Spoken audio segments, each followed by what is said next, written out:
Trois coups à la porte de la loge, un podcast de la Grande Loge traditionnelle et symbolique Opéra. Un club de gentlemen d'un autre temps, des portes fermées à double tour et une allergie historique aux femmes. Avouez-le, aujourd'hui, l'image d'une franc-maçonnerie exclusivement masculine passe souvent pour un anachronisme total.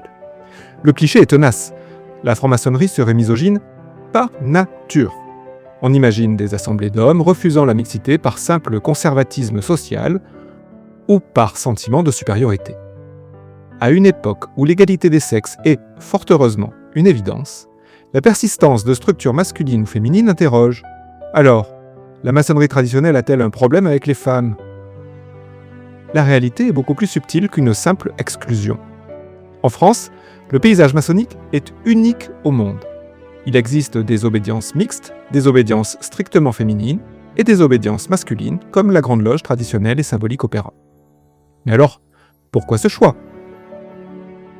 Ce n'est pas une question de valeur, mais plutôt de méthode de travail. La franc-maçonnerie traditionnelle utilise le symbole et le miroir de l'autre pour travailler sur soi. Travailler entre hommes ou entre femmes crée une dynamique relationnelle spécifique. Cela permet une liberté de parole et une forme de fraternité où les rapports de séduction ou les stéréotypes de genre s'effacent totalement. C'est un espace de recueillement particulier.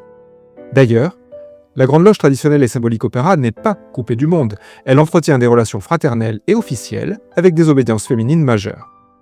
Les maçons de la GLTSO reçoivent régulièrement des sœurs en visite et se rendent dans leur temple. Les deux mondes se croisent, s'estiment et partagent la même quête humaniste. La non-mixité en loge n'est pas une barrière contre l'autre. C'est un outil au service d'une démarche intime. Ce n'est pas de la misogynie. C'est le respect de parcours différents qui mènent au même but. Hommes et femmes maçonnent avec les mêmes outils symboliques pour bâtir le même temple, celui d'une humanité plus juste et plus éclairée. En clair, la maçonnerie sépare parfois ses ateliers pour mieux rassembler les êtres. Merci d'avoir écouté ce nouvel épisode de 3 coups à la porte de la loge. Abonnez-vous pour ne rien manquer des suivants.